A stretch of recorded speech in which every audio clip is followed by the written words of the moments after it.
Di sini dikatakan apa? Oleh karena itu persatuan antara laki-laki dan perempuan untuk tujuan prokreasi adalah kebaikan alami dari perkawinan, tetapi orang yang menggunakannya secara kebinatangan, menyalahgunakan kebaikan ini sehingga niatnya adalah untuk memuaskan nafsu, bukan untuk menginginkan keturunan. Jadi ketika Anda cuman nafsu doang, intinya nggak mau punya keturunan, nikah ketika nggak memiliki duit ya nggak usah nikah. Tapi kalau ternyata cuma memuaskan hawa nafsu dikatakan apa? Dikatakan binatang. Meskipun demikian pada berbagai hewan yang tidak dikarunia akal, seperti misalnya pada sebagian besar burung terdapat sebanyak persekutuan pasangan dan kombinasi dari sosial keterampilan dalam berbagai sarang bla bla bla. Jadi poinnya apa? Poinnya ketika seseorang mengatakan, oh biarkan saja orang itu tidak memiliki keturunan, itu adalah pilihannya pribadi. Ya berarti kamu di saat yang sama, kamu sudah menentang Tuhan. Sesimpel itu. Jadi kalau cuma mau urusannya dia saja, urusannya dia. Loh emang urusannya dia itu harus Anda jelaskan dong. Alasannya dia apa? Kalau alasannya cuma esek-esek doang, ya itu namanya hewan, itu namanya binatang. Sedangkan ketika manusia jatuh dalam dosa, dikatakan nafsu birahi, itu saja sudah menunjukkan tentang kehewanan dari manusia.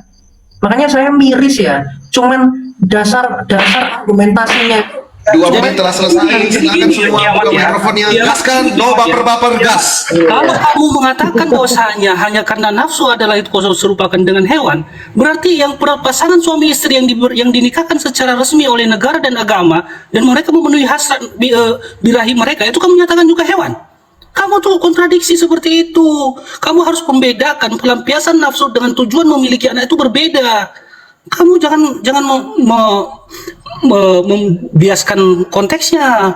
Masa kamu bilang hanya karena pemuasan nafsu terus kamu samakan dengan binatang?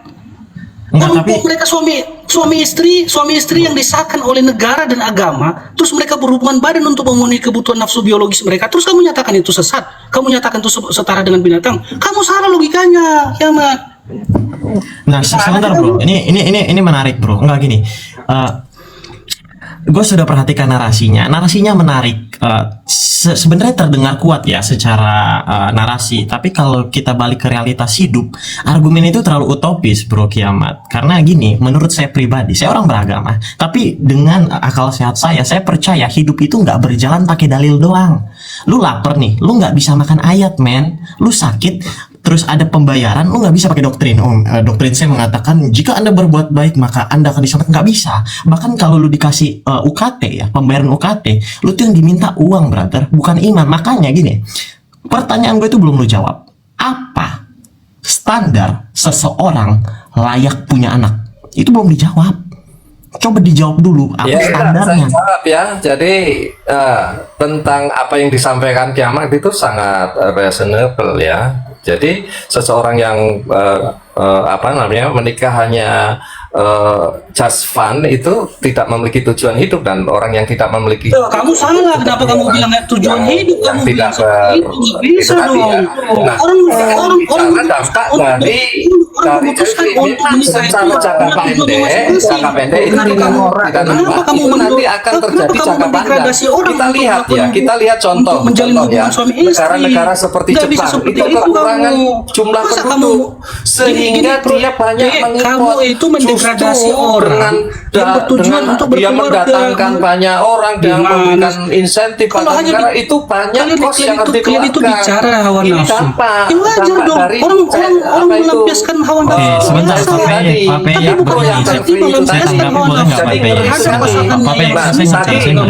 saya mau jawab pertanyaan dari Timothy ya. Sebentar, saya mau jawab dari pertanyaan Timothy. Ada nggak kewajiban? Ya, kalau kita hidup di dalam sebuah negara, tentunya aturan negara menjadi komandan. Siapapun yang tidak mengikuti aturan negara, maka dia dianggap pikiran Nah, orang-orang yang sangat sempit gitu loh. Tapi pertanyaan saya adalah itu bukan berbicara tentang community, tapi itu berbicara tentang kebijakan negara. Enggak, sebentar.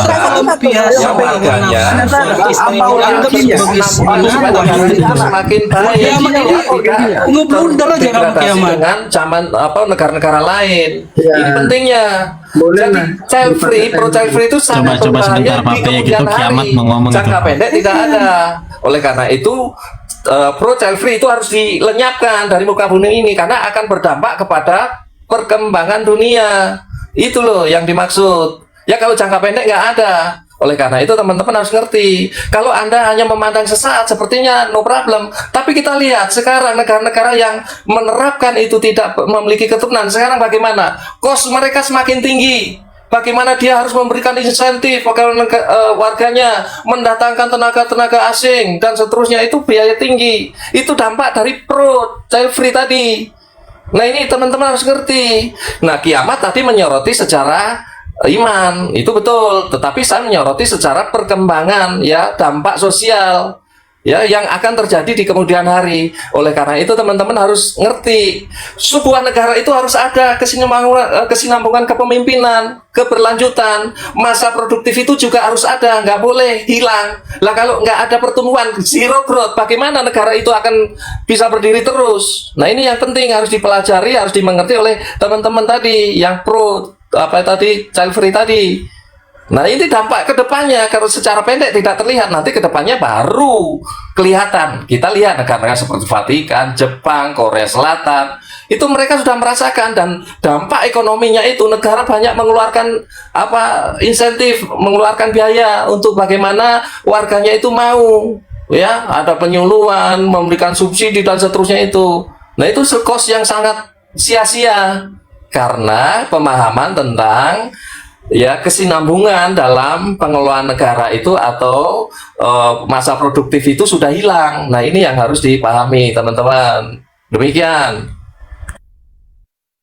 Ya, ini sih kiamat ini terlalu menyudutkan membiaskan konteks utama kita, ya. Masa dia menyatakan bahwasanya pelampiasan hawa nafsu suami istri itu disetarakan dengan hewan dan binatang? Kamu salah. Masa mereka resmi dinikahkan secara agama dan negara, terus kamu menganggap itu adalah zina? Pola pikirmu di mana? Konteks child free itu adalah keputusan, kehendak bebas atas keputusan bersama suami dan istri. Kamu nggak boleh melarang itu. Mau mereka melampiaskan hawa nafsu mereka sebagai suami istri setiap hari, setiap malam, itu hak mereka. Tidak ada aturan tatanan negara itu melarang itu. Dan perlu kamu tahu kiamat, ya, kehendak bebas setiap manusia itu sudah dinyatakan Tuhan sendiri. Kamu bebas. Jadi jangan kamu mendegradasi orang dengan opini-opini kamu yang sangat-sangat terlalu minim gitu loh. Masa pemenuhan hawa nafsu suami istri kamu anggap itu sebagai binatang? Itu pola pikir yang sesat seperti itu. Jadi seperti pertanyaan-pertanyaan teman-teman tadi, Bang Timothy dan Bang Haji Gladiator, ya, kamu belum jawab apa urgensinya memiliki anak. Itu aja. Jangan kamu biaskan dengan opinimu sendiri gitu loh. Hidup ini nggak melulu data. Betul itu Bang Haji Gladiator. Terima kasih. Makin lantam ya adik-adikku ini, suka kakak. Oke, kita lanjut berikutnya teman-teman. Ini menarik, biar kita otak kiri otak kanan jalan semuanya. Lanjut. Ya ini justru logikanya begini, ya. Apa urgensinya untuk kawin? Jadi kalau mau tanya apa urgensinya harus child free, ya logika kamu sudah lompat, itu udah jumping conclusion. Harusnya apa urgensinya untuk kawin, untuk memuaskan nafsu kan? Nah itulah ajaran setan, memuaskan nafsu birahi. Makanya tidak ada di dalam ajaran Kristen, tidak ada ajaran gereja yang benar, gereja awal menyatakan bahwa nafsu birahi itu adalah tujuan dari pernikahan. Tidak ada.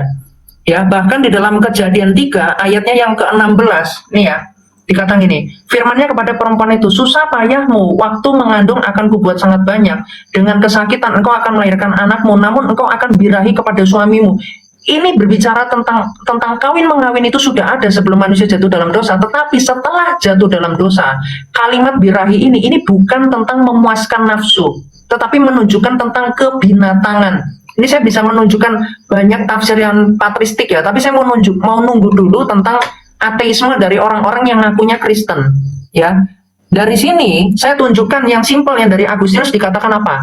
Dari kedua hal ini, yang satu adalah kemiripan manusia dalam diri binatang, yang lain kemiripan binatang dalam diri manusia, namun sehubungan dengan apa yang saya kaitkan dengan hakikat perkawinan, bahwa laki-laki dan perempuan disatukan sebagai pasangan untuk prokreasi, dan karenanya tidak saling menipu, karena setiap keadaan perkawinan secara alamiah membenci pasangan yang curang, meskipun bahkan orang-orang yang tanpa iman memiliki berkat alamiah dan seterusnya. Jadi bukan alasan perkawinan itu untuk nafsu, tetapi kenapa Anda kawin untuk nafsu, berarti itu sesat. Iya, sebenarnya saya nggak ngerti ya. Begini, pertama, pertanyaan saya diputar, jadi apa urgensi untuk kawin? Bahkan saya tidak pernah menyebutkan premis tentang kawin untuk nafsu, tapi dia bisa memberikan kesimpulan bahwa orang yang child free kawin untuk nafsu. Artinya apa, teman-teman? Artinya Brother Kiamat membawa sebuah narasi yang tidak pernah disebutkan, diambil dari mungkin dunia fantasi ya, untuk mendukung argumen dia. Dan bahkan jika saya setuju ya, bahkan jika ada dunia fantasi ya, di mana saya bisa setuju sama argumen Brother Kiamat belum menjawab pertanyaan saya. Apa standarnya? Oke, kawin untuk punya anak. Apa standar seseorang ini layak punya anak? Itu belum dijawab. Oke, misal ada dunia fantasi, saya setuju kawin itu untuk punya anak. Apa standar seseorang layak punya anak? Itu nggak dijawab. Brother malah membawa sesuatu premis yang bahkan I don't even say it, I don't even agree on it. Jadi lalu saya serang deh tadi yang Brother Kiamat, saya rasa belum siap lah, belum matang lah argumentasinya. Orangnya sih matang ya. Lalu Pak Peyek dia berbicara tentang ekonomi. Ini makin ngawur lagi. Pertama ya, kepentingan individu itu bukan kepentingan negara ya. Kepentingan individu untuk memaksimalkan kesejahteraan pribadi, karena keinginan tidak terbatas sementara alat pemuas kebutuhan itu terbatas. Artinya misalnya negara tidak punya nanti bonus demografi, negara tidak punya lagi tenaga kerja baru, itu urusan negara. Negara bisa memberikan insentif. Anda setuju dengan child free bukan berarti Anda harus child free. Itu straw man. Ketika Anda setuju dengan pola pikir child free, maka Anda harus child free. Itu straw man, Pak. Itu tidak masuk akal, itu tidak berdasar, dan itu tidak logika. Jadi tolong teman-teman dijawab dulu substansi pertanyaannya. Jangan membawa sesuatu yang nggak masuk dari percakapan saya. Oke, terima kasih sebelumnya untuk Bang Pak Payek ya. Kalau bicara tentang menurunnya angka ya pemasukan negara karena kurangnya pekerja, Anda kayaknya standar ganda. Karena kenapa saya bilang standar ganda? Kenapa Anda tidak komplain ketika alat-alat besar yang mengurangi tenaga kerja manusia itu sendiri? Contohnya cara menanam padi sudah memakai alat yang tadinya kalau tidak pakai alat dia bisa memakai 10 tenaga kerja, ya kan? Tapi giliran memakai alat jadi satu orang tenaga kerjanya, kan begitu. Kenapa Anda tidak komplain ke situ? Kalau bicara tentang tenaga kerja, oke, untuk Bang Kiamat begini. Saya kalau berurusan dengan yang namanya ini sifat binatang karena ini sudah melanggar dari apa yang sudah diperintahkan begitu ya. Kayaknya itu agak blunder ya Bang ya. Karena gini loh, setiap manusia itu punya kehendak dibilang. Itu nggak jadi pertimbangan atau nggak jadi hal poin utama untuk menyesatkan seseorang, gitu loh. Karena kalau bicara tentang sesat atau tentang birahi, ya lebih tepatnya kesesatan birahi, kita lihat orang seksi saja tanpa melakukan perzinahan pun Anda sesat. Lalu bagaimana Anda mengatakan mendefinisikan sebuah kesesatan birahi itu karena kamu berhubungan badan dan tidak ingin memiliki keturunan lalu kamu katakan sesat? Itu poin yang sangat blunder menurut saya. Jadi kesesatan itu bukan hanya dari satu titik sudut pandang saja, melainkan kamu harus melihat sudut pandang yang lain. Karena mengatakan mendefinisikan orang sesat itu sangat berbahaya. Terima kasih.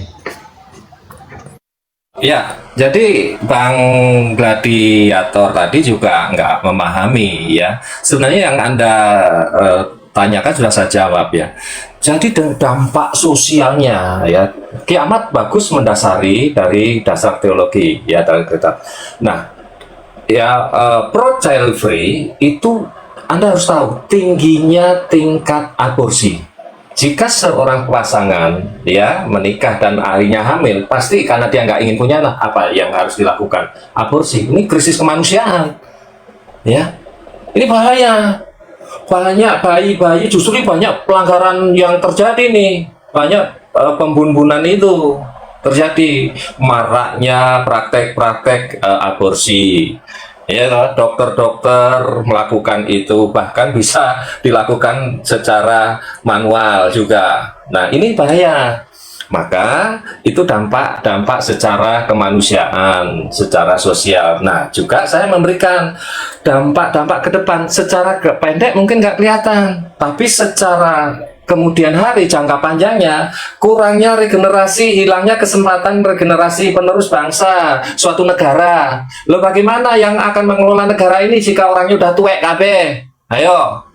Ya, sedangkan teknologi terus berbicara tentang tadi tenaga kerja, Pak, maka perlunya ada paradigma baru. Ya, dulu orang itu mencari bekerja itu harus ke kantor, sekarang bisa work on home, ya bisa. Ya, bisa kita duduk. Saya terbiasa dengan paradigma baru dengan menggunakan teknologi karena tadi ada regenerasi, termasuk anak-anak saya juga melakukan itu. Saya duduk bisa mengerjakan banyak hal. Maka potensi atau Oke, baik. Saya akan mulai menjawab dulu dari Bro Kiamat ya. Menikah, Bro, ini bukan soal mau apa ya, menyalurkan kebutuhan seksual. Bukan hanya sebatas itu. Banyak aspek kehidupan yang dijalani dalam sebuah rumah tangga atau pernikahan. Jadi, persoalan hubungan intim atau hubungan ranjang itu bukan sesuatu yang sangat-sangat utama atau sangat-sangat fundamental dalam kehidupan berumah tangga. Jadi, agak disayangkan ya kalau premismu, Bro, mengatakan bahwa hubungan rumah tangga ini akan ya soal-soal hubungan ranjang gitu loh. Jadi seperti binatang gitu loh, ya kan? Sangat disayangkan. Dan yang kedua, pertanyaan saya tadi, apa urgensinya Pak Sutri wajib punya anak gitu loh? Karena soal menikah ini bukan cuma sekedar soal harus punya anak kan gitu loh. Wah, banyak aspek loh dalam kehidupan berumah tangga. Banyak. Ya kan? Karena kan yang menikah ini dua orang yang dengan jenis kelamin berbeda menyatukan dua hati yang sama untuk menjalani kehidupan bersama. Apakah kemudian kehidupan rumah tangga layak dipertahankan karena punya anak? Kalau ada Pak Sutri yang memang nggak bisa punya anak, mungkin salah satunya karena infertil atau mandul, terus rumah tangga itu nggak layak untuk dilanjut gitu loh. Ya kan? Apa urgensinya Pak Sutri wajib punya anak? Itu penting. Itu penting sekali. Dan yang kemudian saya mau tanya teman-teman, saya kasih contoh begini, apabila ada Pak Sutri yang salah satunya mengidap sakit AIDS ya, apakah kita harus mengatakan kepada mereka, kalian wajib punya anak? Kalau wajib punya anak mereka kan terinfeksi penyakit itu. Di mana hati nurani kita? Oke, saya ingin bertanya secara khusus kepada Bapak Payek Berdarah ya.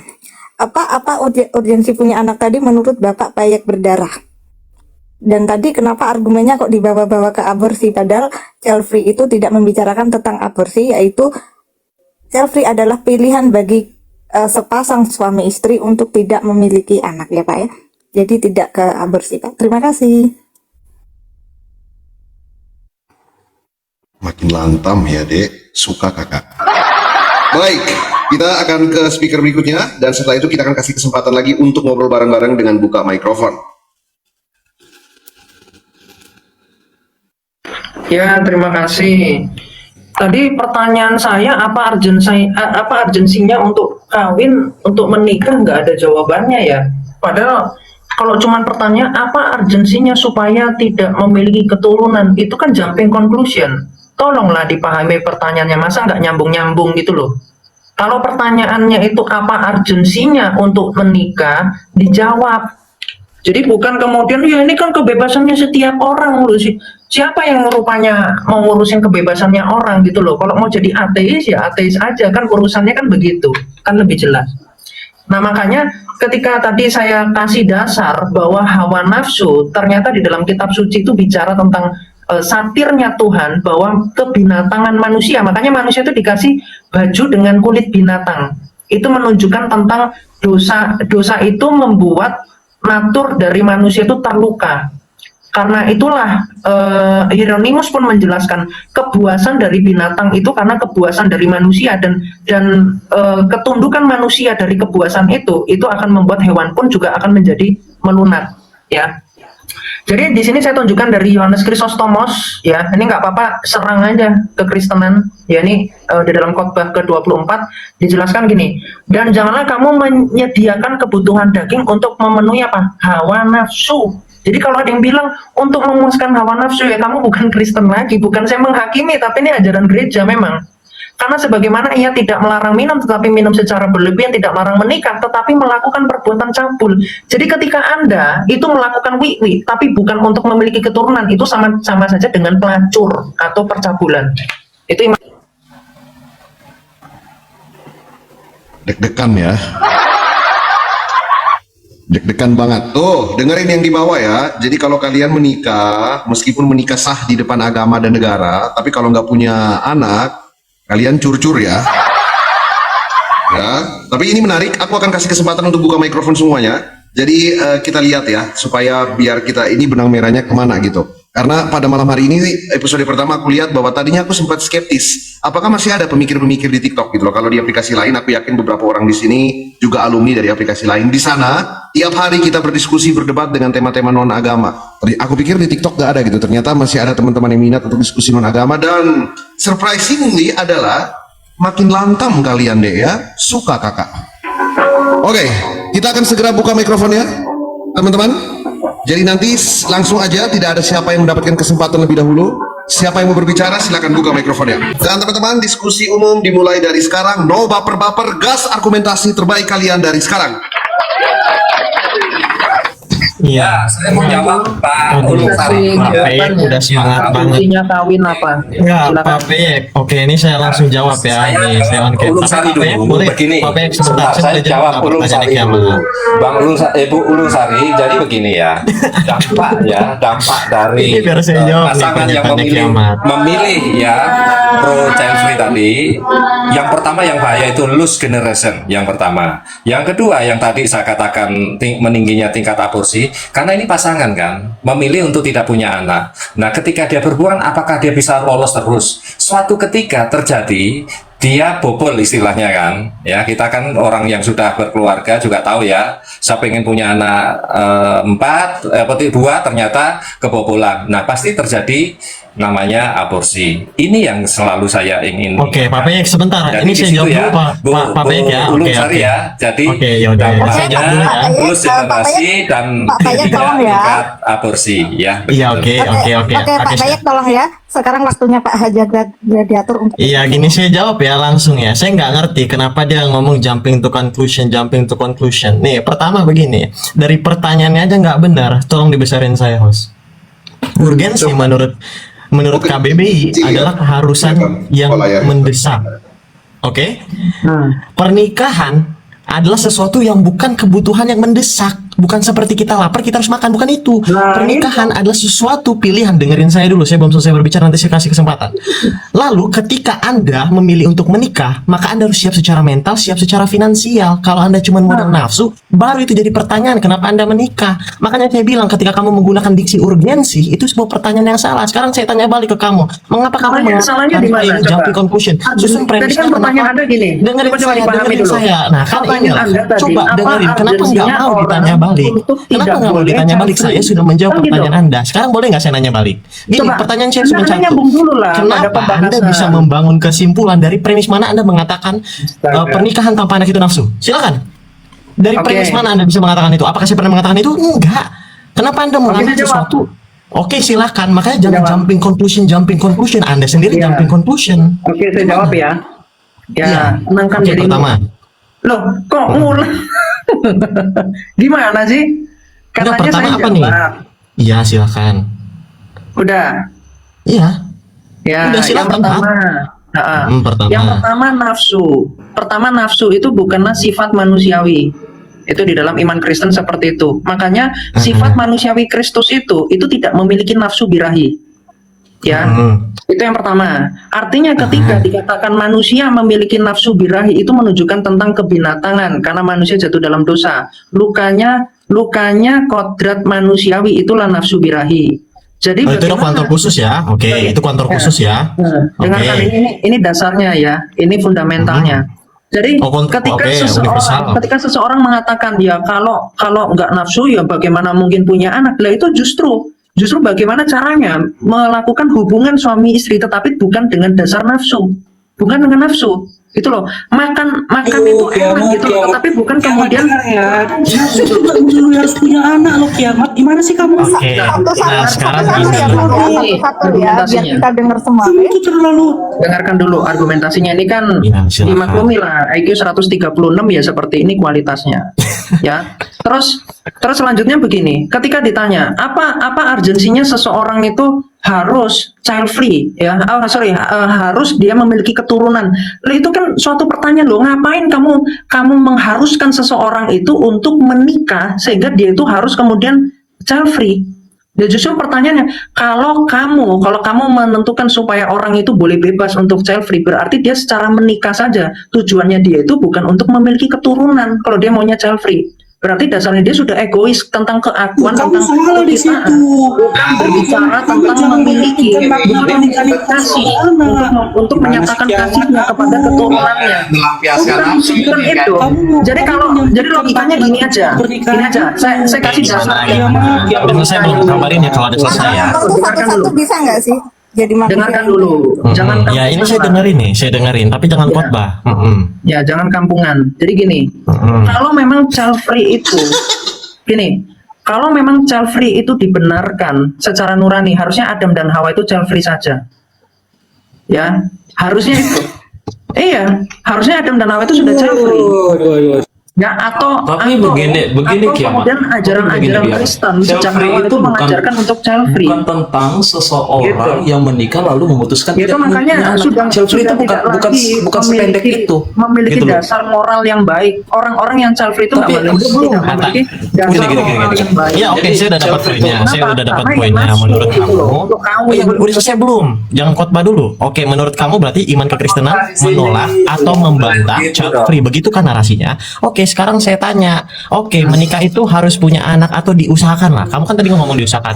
Tujuan Saya menikah pakai diksi apa? tambahan sebentar, Pak Pei. Kamu menikah apa? Salah. Gimana? Salah. Coba. Jadi gini. Lurusin dong yang bener gimana? Nah, jadi ini kan bahasnya tentang child free. Ketika seseorang itu menikah bukan untuk memiliki keturunan, itu sudah kontra dengan apa? Oke, Dengan apa standar tujuan dari standar menikah kelayakan itu sendiri. seseorang itu memiliki keturunan? Aku kasih pertanyaan Dijawab dulu kembali dong. sama mu kiamat ya. Sebentar kiamat. Salah, pertanyaanmu salah. Bukan standar seseorang itu Pertanyaannya memiliki salah. keturunan, tapi Gini, standar seseorang gini. itu menikah. Pertama, dengerin saya. Kamu tadi udah ngomong. Pertama, kamu mengatakan menikah itu harus punya anak. Kalau enggak, itu cuma nafsu belaka. Saya Nah, nggak masalahnya ngomong begini. gitu. Ini strawman. sebentar. Ini strawman. Saya Dengerin nggak saya. narasi Nah, begitu. kan kamu Seorang nggak nikah mau harus punya dipotong. anak. Tetapi kamu Itu memotong strawman. orang. Apakah itu Itu ajaran agama strawman. kamu? Itu strawman. Kalau orang mandul gimana? Dengerin saya dulu, nggak dengerin begitu saya. narasinya. Anda Sabar, strawman. jangan Saya nggak ngomong jangan takut. seperti itu. Begini, Bukan takut, ketika kamu strawman. Dengarkan narasi saya. Anda strawman. Paham Gini nggak? sebentar, apakah kamu merasa menang ketika kamu menyela seseorang? Kalau enggak ya udah Apakah biarin Anda saja. merasa menang ketika Anda memiliki narasi sebentar. saya? Apakah Anda merasa menang ketika Satu-satu memiliki brother, narasi satu-satu. saya? Ini saya susun dulu Ya, ya. makanya Ya. topiknya Gladiator dipakai tolong untuk kalau mendengar ngomong dengan ke baik. kiamat dulu, Saya nggak ngomong terus begitu. begitu abang gitu ya. Jadi Ya oke kiamat selesaiin dulu deh ngomongnya. jadi silakan. selesaikan dulu, jangan dipotong-potong. Ya, ini saya kasih Kamu 15 detik ya. Boleh. Saya kasih 15 detik untuk saya bicara sebentar. Jadi gini, kupingnya dipakai baik-baik ya. Saya tidak mengatakan seseorang kalau kawin itu harus punya anak. Karena kalau ada orang mandul di dalam Matius 19 yaitu keadaannya dia. Tetapi karena temanya ini child free, perhatikan dengan baik, otaknya dibuka baik-baik ya. Child free ini kan seseorang yang menikah tetapi tidak ingin memiliki keturunan. Itu dulu, itu yang saya bantah. Bukan kalau dia nggak punya keturunan itu disalah-salahin, ini nggak nyambung ini. Silakan. Udah? Enggak gini, saya kira teman-teman yang siap berbicara itu siap mendengar dan siap berpikir. Oke, makanya saya bilang tadi, anggap ada dunia fantasi. Saya setuju, nikah itu harus mengusahakan punya anak. Apa standar kelayakan seseorang punya anak? Itu belum dijawab. Begini Pak, sorry ya, lucu ya sebentar. kalau- Gini, karena gini, ini ironinya teman-temannya, ironinya. Kalau kehidupan sosial harus dikaitkan apa-apa dengan agama, lu ngebawa kemajuan modern ini dengan pemikiran dulu. Itu utopis, itu sangat utopis. Tapi Misalnya begini. begini, ada sebuah kebijakan ekonomi, lalu kamu ngomong, oh kebijakan ekonomi ini menentang ajaran agama saya, itu utopis. Gini, manusia dengan kemajemukan status sosial itu berusaha untuk survive, ya kan, dari krisis ekonomi, dari krisis inside ataupun outside. Tapi masalahnya itu kalian ini tidak menjelaskan bahwa misalnya dengan punya anak krisis harus dicegah. Oke, lalu standar kelayakan apa seseorang bisa punya anak? Itu nggak dijawab. Karena begini, sorry tuh saya sebentar Pak Peyek, ini saya belum selesai.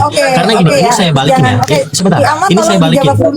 Ini saya balikin ya Kiamat. Sebentar, ini sedikit lagi 15 detik lagi. Kiamat, kamu jawab, nanti saya tambahin ya. Ya. Ini 15 detik. Ini saya balikin lagi. Standar Kiamat, standar kelayakan orang punya anak. Oke, sebentar, 15 detik lagi Pak Peyek. Gini, karena kalau menikah cuman untuk punya anak, ya, dengerin saya, berarti itu pemuas nafsu juga. Jadi apa bedanya? You tell me the difference, then you go on. Oke, silakan. Oke, saya tanggapi. Itulah letak dari nggak kenyambungan dari argumentasi saya dari tadi tidak disimak dengan teliti ya. Makanya gini ya, kekristenan yang benar itu pasti dibenci sama orang-orang yang tidak sungguh-sungguh menjadi pengikut Kristus. Itu camkan itu ya. Karena kekristenan ini saya bisa menunjukkan datanya itu bejibun ya. Bicara tentang menikah itu bukan untuk nafsu. Nafsu birahi itu bicara tentang ciri-ciri kodrat yang terluka oleh akibat dari dosa. Jadi kalau kamu hidup dengan kepuasan dari kodrat yang terluka itu bukan untuk menyembuhkan kodrat manusiawimu itu, ya berarti kamu bukan seseorang yang ingin dicerahkan di dalam kebenaran. Karena itu bukan sejatinya iman Kristen. Tapi kalau mau tujuannya mau jadi duniawi ya itu urusanmu. Karena kalau kita bicara tentang urusan tentang apakah artinya apa syarat seseorang itu memiliki keturunan ya ketika dia itu mengetahui ketika dia menikah itu dia punya kesiapan untuk memiliki keturunan. Jadi bukan tentang syarat seseorang itu memiliki keturunan apa, tapi menikahnya dulu. Jadi kalau menikah itu nggak memenuhi persyaratan untuk mampu memiliki keturunan, ya jangan menikah dulu, persiapkan dulu. Setelah Anda siap, baru Anda memiliki keturunan. Tapi kalau bicara nanti krisis, Anda terlalu mulut besar dan terlalu halusinasi tingkat tinggi. Karena berbicara tentang bagaimana itu tentang perekonomian dan krisis yang sedemikian rupa, itulah cara kerjanya seseorang yang beriman, cara bekerjanya pemerintahan untuk memperbaiki kualitas dari pendidikan. Dan jangan seakan-akan Anda mentakdirkan kalau seandainya anak ini lahir dari orang yang miskin, maka dia akan menderita, maka dia akan sengsara seumur hidupnya. Itu Anda terlalu menjadi Tuhan. Jadi maju kena, mundur kena. Secara knowledge Anda sudah menjadi Tuhan yang mentakdirkan taraf kehidupan seorang itu akan selamanya miskin gitu. Sedangkan berapa banyak di sini yang dilahirkan, berapa banyak orang-orang yang kaya di dunia ini dilahirkan dari orang tua yang miskin. Kalau Anda mengatakan kalau yang miskin lebih baik nggak usah punya keturunan, ya berarti nggak ada orang-orang kaya ini yang lahir dari orang tua yang miskin. Jadi logikanya diperbaiki dulu, secara moral diperbaiki, secara teologi juga diperbaiki supaya nggak dihantui dengan liberalisme. Thank you.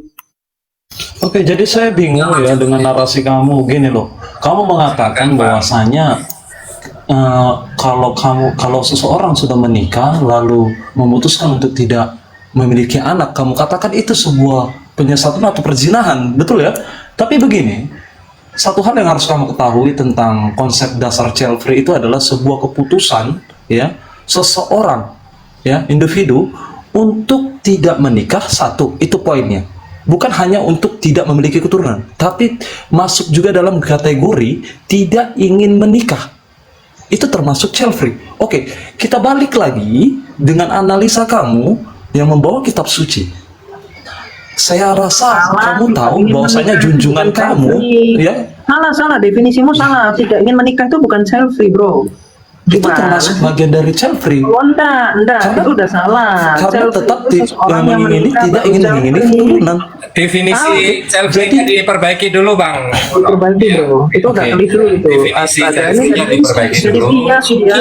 Kiamat ini ya, ini menyempitkan makna tujuan menikah itu loh. Seakan-akan menikah itu ya itulah, harus nyambung dulu lah sama definisi. Masa child free itu orang nggak menikah tuh dibilangnya child free. Kalau saya punya tujuan menikah itu bagian dari child free juga, Kiamat. Kalau secara luas kita analisa begitu. Jadi kamu katakan hanya karena seorang pasutri tidak ingin mendidik anak gitu. Itu dibaca ya Pak Tolong Menko, ya, diedukasi itu dulu belajar nih, itu. kasihan yang naik nggak paham tentang child free itu. Tadi kita itu bicara child free itu pasangan ya yang tidak ingin punya anak. Dari tadi premis kita, dasar argumen kita, diskusi kita itu pasangan yang tidak ingin punya anak, baik anak kandung maupun anak angkat. Itu loh.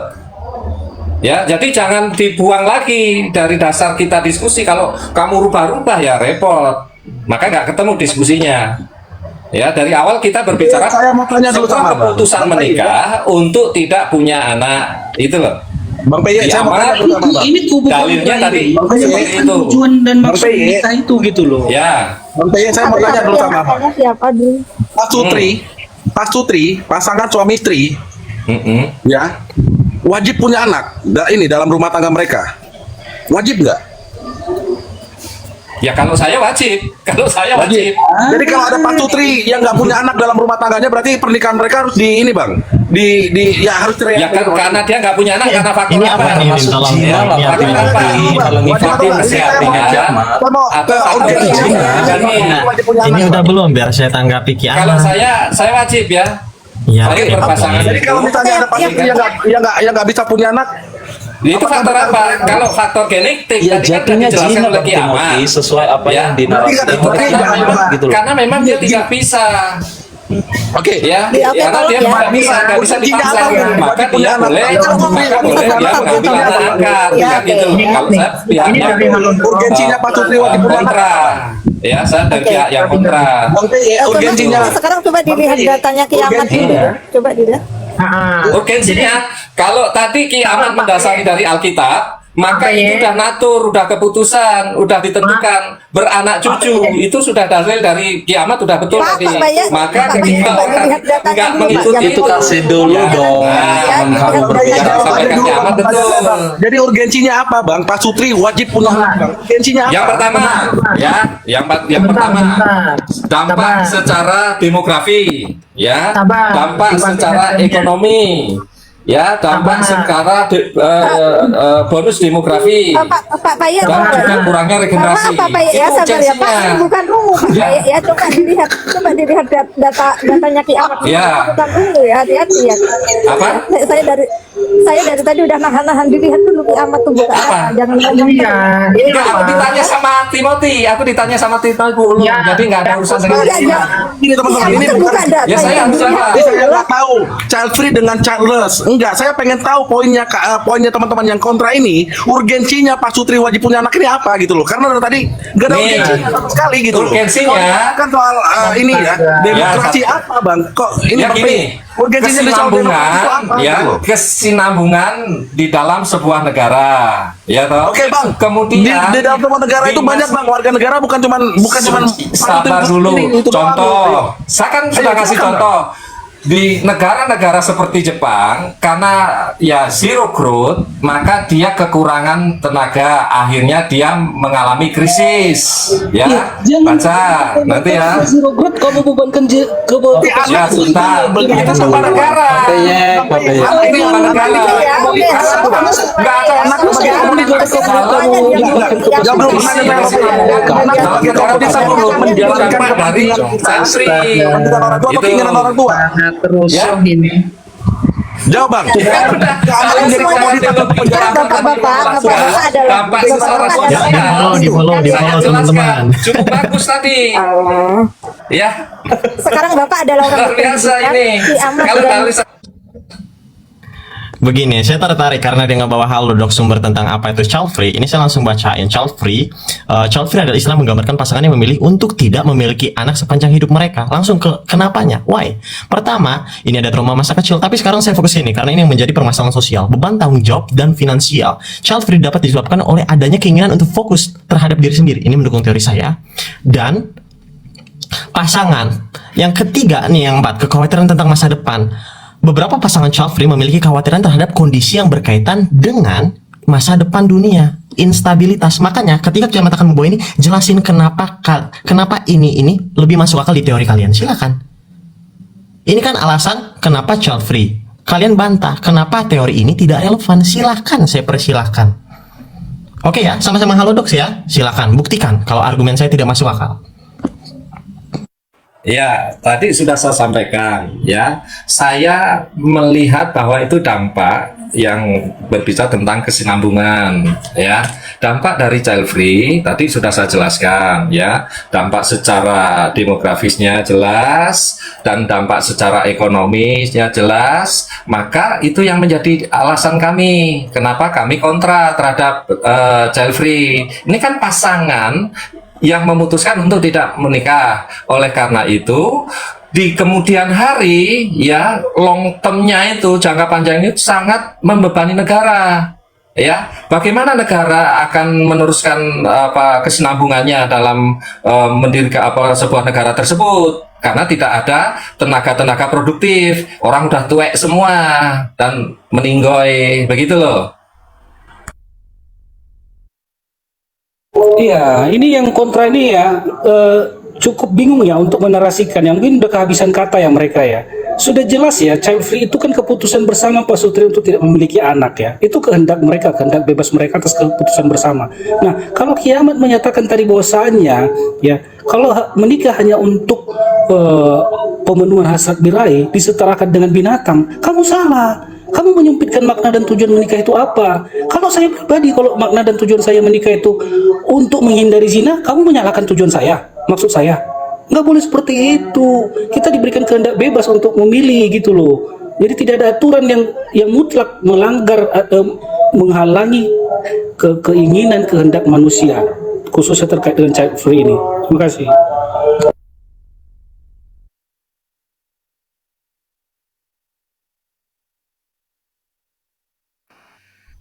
Ya, terima kasih. Ini tadi saya buka definisi child free ini untuk ngasih tahu ya supaya nggak lompat kodok ini si monokrom. Cuman sepertinya nggak sadar ya, nggak sadar diri ya. Ini sampai saya bukakan gini harusnya kamu malu nih. Pengertian child free itu istilah yang menggambarkan pasangan di sini yang memilih untuk tidak memiliki anak. Jadi kalau orang masih sendirian itu bukan child free tapi bujang. Ya bro ya, bukan child free tapi bujang. Terus ini kalau di sini ini ya, Anda terlalu maksa untuk manjat gitu loh. Intinya gini, kamu doa aja ya Tuhan di dalam Kejadian 1:28, engkau ini nggak tahu ya kalau nanti manusia itu tidak bisa mengurus anaknya. Ngapain ngomongnya beranak cuculah dan bertambah banyak? Ini betapa sok tahunya Tuhan gitu, lebih pintar kamu kan daripada Tuhan gitu loh. Dan lebih pintar, dan kamu tuh nggak menanggapi orang miskin banyak yang anaknya itu sukses. Oke, baik. Tadi saya menangkap ya poin dari teman-teman yang kontra ini. Mereka ini menempatkan anak ini seolah-olah jadi komoditas untuk kepentingan, menjalankan kepentingan dan keinginan orang tuanya. Salah satunya tadi Bang Peye mengatakan ya soal demokrasi lah dan yang lain-lainnya gitu loh. Come on, di negara ini, di dunia ini nggak cuman satu dua orang yang tinggal ya gitu loh. Ya, jadi kalau misalnya ada segelintir Pak Sutri yang memilih untuk child free, nggak ada masalah sebenarnya gitu loh, ya kan? Karena soal anak ya, kita membesarkan anak ini bukan cuma sekadar soal kasih makan kemudian dia kasih besar, enggak. Banyak aspek loh, tumbuh kembang anak ini banyak aspek. Jadi buat pasangan ini Pak Sutri yang memilih untuk child free, mereka punya pertimbangan kenapa mereka memilih untuk child free, ya kan? Nah ini yang harus kita bisa lihat baik-baik karena memang nggak ada urgensinya Pak Sutri wajib punya anak. It's okay, Kiamat kalau bicara tentang itu. Oke, saya blunder. Oke, tapi begini, saya akan merujuk pada ayat yang kamu bawakan, begitu kan? Penuhilah bumi, artinya itu kewajiban, ya kan? Itu menurut kamu kewajiban. Tapi bagaimana bahwasanya kalau saya bawakan ayat perlindungan untuk saya sendiri juga, begitu loh? Karena ada juga tertulis, ya kan? Ada orang yang tidak kawin karena keinginannya, oke? Ada yang karena ingin fokus terhadap ketuhanannya atau keagamaannya. Ada juga penyebabnya orang lain. Bagaimana kalau saya bawakan ayat itu kepada kamu? Apakah kamu bisa membantah itu juga, begitu kan? Karena satu lagi gini, saya bingung kan gini, masa orang yang sudah sah di mata hukum atau di mata negara salah? Saya nggak tahu ya, kayak saya serasa ngomong sama sapi, Pak, argumentasinya, bukan orangnya. Argumentasinya tuh kayak berbicara sama sapi. Dia ngomong berapa banyak anak orang miskin yang sukses, rasionya nggak dikasih tahu. Saya juga nggak tahu dia dapat sumber dari mana. Tapi begini, ini pertanyaan logika aja. Oke, dengan rasio itu lebih banyak mana yang lahir miskin, matinya tetap miskin? Lebih banyak mana? Dia nggak kasih tahu. Bahkan saya juga nggak tahu dia ambil data banyak anak orang miskin yang sukses itu dari mana. Tapi begini, ini narasi sesat logika kuadrat saya bisa bilang. Kenapa? Karena begini, paradigma yang dipakai ujung-ujungnya satu, apa? Punya anak A siapa tahu sukses, punya banyak anak A siapa tahu sukses. Ini sesat logika. Makanya saya bilang agama itu penting, tetapi jangan apa-apa agama. Kita bertuhan dan beragama dan juga berakal. Yang ketiganya jangan dilupain. Ini sesat logika. Punya anak A siapa tahu sukses, punya anak A siapa tahu sukses. Kan ngaco kalau udah ke pojok argumennya.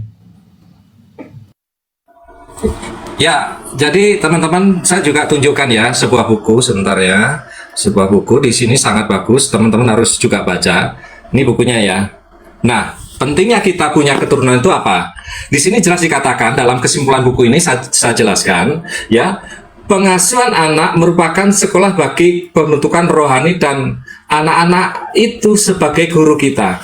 Jadi kita punya keturunan itu dalam buku Sacred Parenting ini adalah bagaimana kita sekolah melalui keluarga dan anak-anak itu sebagai guru kita. Nah, ini didasari dari ayat-ayat Alkitab yang Ki Ahmad sampaikan tadi. Ya, karena saya pro dengan dia.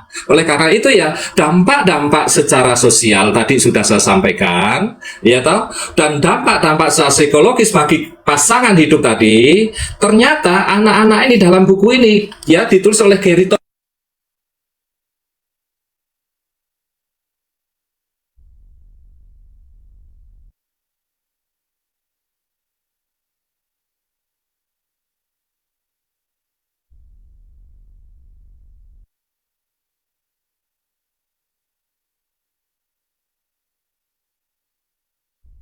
Box untuk melihat apa kondisi realitas yang terjadi saat ini. Itu yang kami coba mengkupas hal ini ya. Jadi jangan kamu menyudutkan tujuan menikah itu hanya untuk penggunaan alat hawa nafsu saja. Nggak, tidak bisa. Karena setiap orang menikah itu punya tujuannya masing-masing. Ya. Terus lantas kalau kami, misalnya saya dan istri saya hanya untuk pemenuhan hawa nafsu, untuk menghindari zina, terus kami menikah. Terus kamu salahkan itu sebagai setara dengan binatang. Kamu salah di situ, nggak boleh seperti itu, Kiamat. Ya, ini saya mau nanggapi Pak Gladiator ya. Ini Anda masuk dalam jebakan Batman ya. Jadi standar sukses Anda itu nominalistik. Kalau begitu berarti para rasul, Kristus dan banyak halnya orang kekristenan awal itu berarti nggak sukses dong. Itulah Pak. Makanya dikatakan dalam 1 Timotius 6 ayat 10 apa? Karena akar segala kejahatan ialah cinta uang, sebab oleh pemburu uanglah beberapa orang telah menyimpang dari iman dan menyiksa dirinya dengan berbagai-bagai duka. Jadi kalau nominal apa sih definisi dari sukses itu apa? Itu pun juga subjektif. Bukan kemudian harus punya nominal sekian. Loh, orang yang udah bekerja dengan dia yang cukupnya hidupnya dia juga berhak untuk mengatakan dirinya sukses. Kebahagiaannya dirinya itulah bicara tentang kesuksesan. Jadi bukan nominalistik. Itu logika sapi itu yang harus Anda pahami. Oke, baik, saya mau menanggapi ya, Bang PY berdarah. Tadi Bang PY mengatakan salah satu tujuan Pak Sutri punya anak itu sebagai seperti sekolah ya tadi ya. Saya pakai diksi ini itu tuh seperti sekolah, jadi mengajari orang tua gitu. Jadi sekolah hidup ya. Itu berarti kan anak jadi komoditas kan gitu untuk kepentingan orang tuanya, biar orang tuanya belajar kan gitu. Wow, anak menjadi komoditas. Tepuk tangan buat Bang PY. Anak menjadi komoditas. Makanya nggak heran banyak anak-anak merasa kepahitan dengan orang tuanya. Karena apa? Dijadikan komoditas untuk kepentingan orang tuanya, untuk keinginan orang tuanya. Mereka tidak memilih untuk lahir di siapa. Kita yang menginginkan mereka lahir di kita sebagai orang tua. Wow, luar biasa orang-orang tua zaman sekarang. Wah, ya sudahlah. Lanjut teman-teman. Makanya saya bingung ya dengan orang-orang yang seperti ahli surga atau bisa dikatakan ahli Taurat yang gampang sekali dengan entengnya menyesatkan orang hanya berdasarkan logikanya dia, begitu kan? Karena gini ya, sesat, melihat orang sesat itu bukan hanya dari sudut pandang yang satu yang kamu ketahui kiamat gitu loh, bukan hanya karena menyelenceng dari sudut pandang lalu kamu anggap sudut pandang yang lain itu benar gitu. Jadi jangan gampang sekali, apalagi statement kamu mengatakan orang yang menikah dan melakukan hubungan intim tapi ingin mempunyai niat tidak ingin mempunyai keturunan, kamu anggap zina dan itu kau anggap seperti binatang. Saya rasa beda, binatang itu tidak perlu dinikahkan atau tidak perlu disakramen. Itulah bedanya antara manusia dengan binatang. Terima kasih. Baik-baik. Jadi kalau patokannya itu nominalistik ya kamu masuk aja dalam hal-hal yang duniawi. Tapi makanya bicara tentang keturunan, bagaimana seseorang orang tua itu dapat mengurus anaknya. Ya, jadi kalau nggak mampu mengurus anaknya bagaimana ya minta bantuan gitu loh, entah itu bantuan dari keluarga, entah bagaimana. Tapi lebih baik kalau tidak mampu untuk memiliki keturunan ya nggak usah menikah. Makanya kekristenan ini saya kasih tahu ya, kekristenan timur ya, ortodoks, Katolik ya, saya kira Katolik juga sama tuh. Itu melarang untuk seseorang menikah itu untuk tidak memiliki keturunan. Ya mungkin ajaran-ajaran yang sesat aja yang membenarkan hal-hal itu. Jadi kalau saya kasih sudut pandang gereja awal, memang itu bukan ajaran Kristen gitu. Kalau kemudian seperti itu pemikirannya, karena terlalu duniawi dan terlalu jahat dan terlalu memonopoli Tuhan. Seperti itu.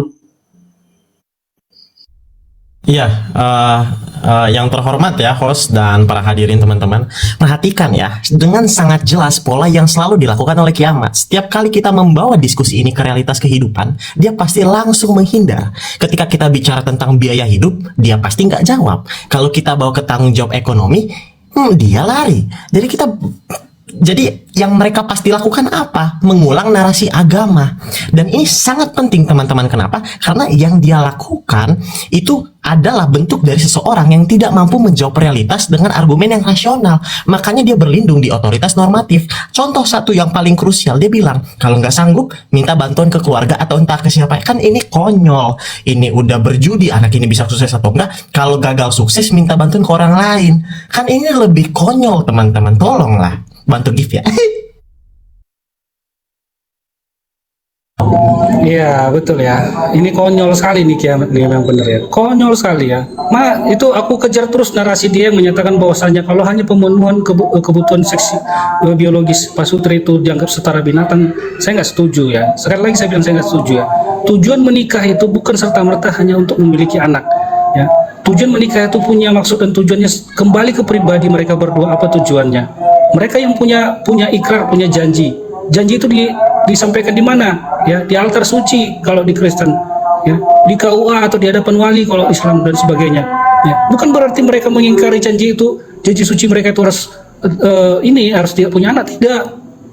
Ya, kebebasan mereka itu sudah mereka pakai dan kewajiban mereka untuk melegalkan pernikahan agar tidak terjadi zina itu sudah mereka pakai. Ya sudah itu aja. Terima kasih.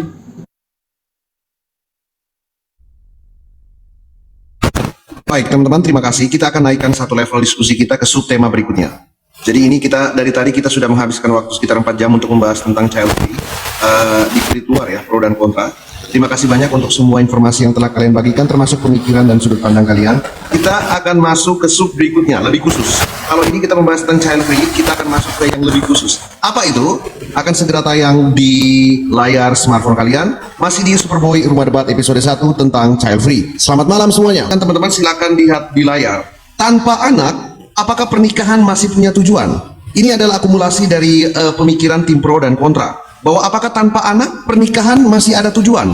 Sebelum saya mulai dari kalian satu persatu akan memberikan opening statement atau jawaban pertama untuk subtema kedua ini, masing-masing akan mendapatkan waktu 2 menit. Saya mau lempar ke kolom komentar.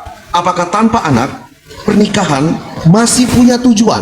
Apakah suami dan istri yang kemudian dipersatukan dalam pernikahan masih memiliki tujuan pernikahan jika tanpa anak? Push up your logic, this is Superboy.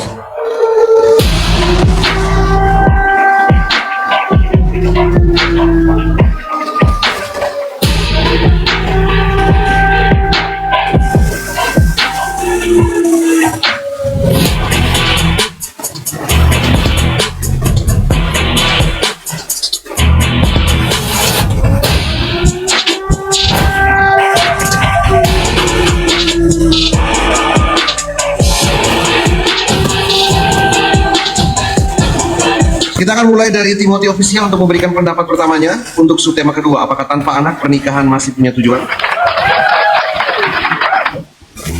Oke, baik, terima kasih Bang Boy. Saya sebagai pembicara ini ya, yang pertama sekali.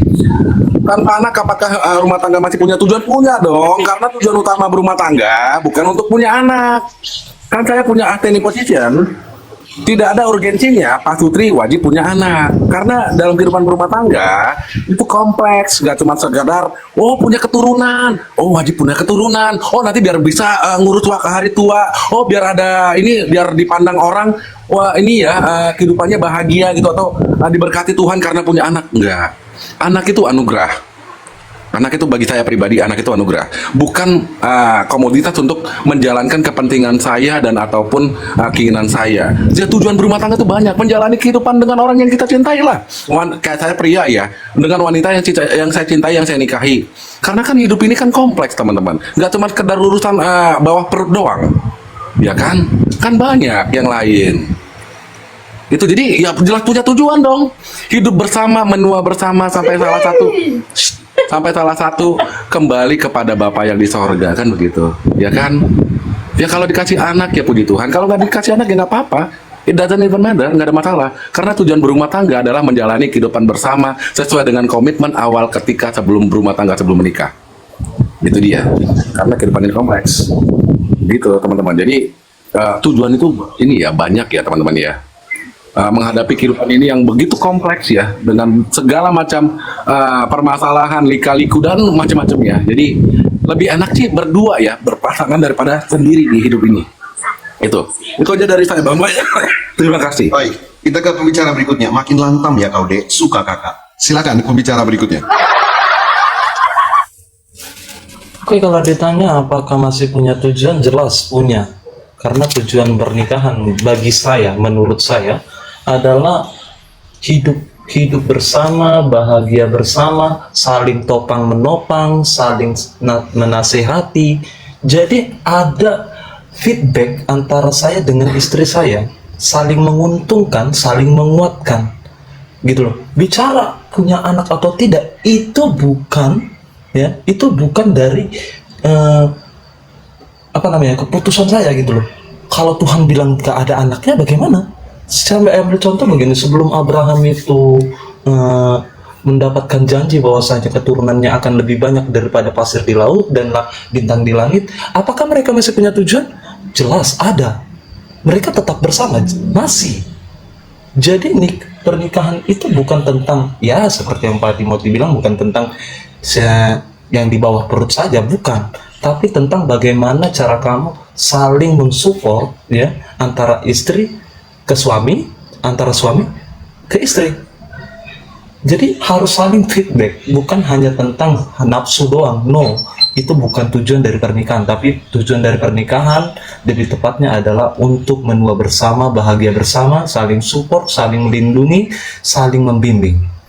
Jadi bukan hanya untuk hawa nafsu yang dibilangnya lebih menghindari perzinahan luar saja, bukan hanya tentang itu gitu, tapi esensinya itu untuk hidup dan mati bersama. Makanya ada perkata